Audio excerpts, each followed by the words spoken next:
Madam Speaker, I have words for both Democrats and Republicans tonight. Let's start with the Democrats. We as a party have spent the last 6 months, the greatest minds of our party, dwelling on the question, the unbelievably consuming question of how to get Olympia Snowe to vote for health care reform. I want to remind us all, Olympia Snowe was not elected president last year. Olympia Snowe has no veto power in the Senate. Olympia Snowe represents a state with 0.5% of America's population.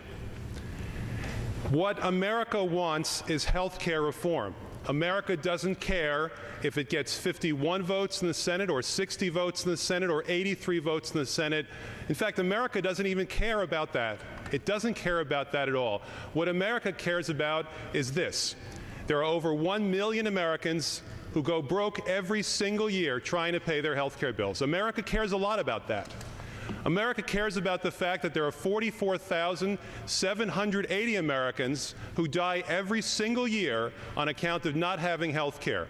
That's 122 every day. America sure cares a lot about that.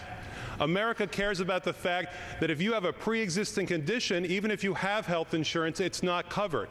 America cares about that a lot. America cares about the fact that you can get all the health care you need as long as you don't need any.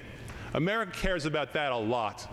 But America does not care about procedures, processes, personalities. America doesn't care about that at all.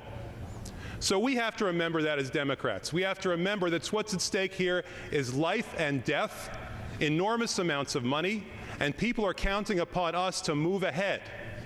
America understands what's good for America. America cares about health care. America cares about jobs. America cares about education, about energy independence. America does not care about process or politicians or personalities or anything like that. And I have a few words for my Republican friends tonight as well. I guess I do have some Republican friends. Let me say this. Last week, I held up this report here, and I pointed out that in America, there's 44,789 Americans who die every year, according to this Harvard report published in a peer-reviewed journal, because they have no health insurance. That's an extra 44,789 Americans who die, whose lives could be saved. And their response was to ask me for an apology. To ask me for an apology. That's right, to ask me for an apology. Well, I'm telling you this, I will not apologize. I will not apologize. I will not apologize for a simple reason. America doesn't care about your feelings. I violated no rules by pulling this report to America's attention. I think a lot of people didn't know about it beforehand. But America does care about health care in America. And if you're against it, then get out of the way. Just get out of the way. You can lead, you can follow, or you can get out of the way. And I'm telling you now to get out of the way. America understands that there's one party in this country that's in favor of health care reform and one party that's against it, and they know why. They understand that if Barack Obama were somehow able to cure hunger in the world, the Republicans would blame him for overpopulation. They understand that if Barack Obama could somehow bring about world peace, they'd blame him for destroying the defense industry.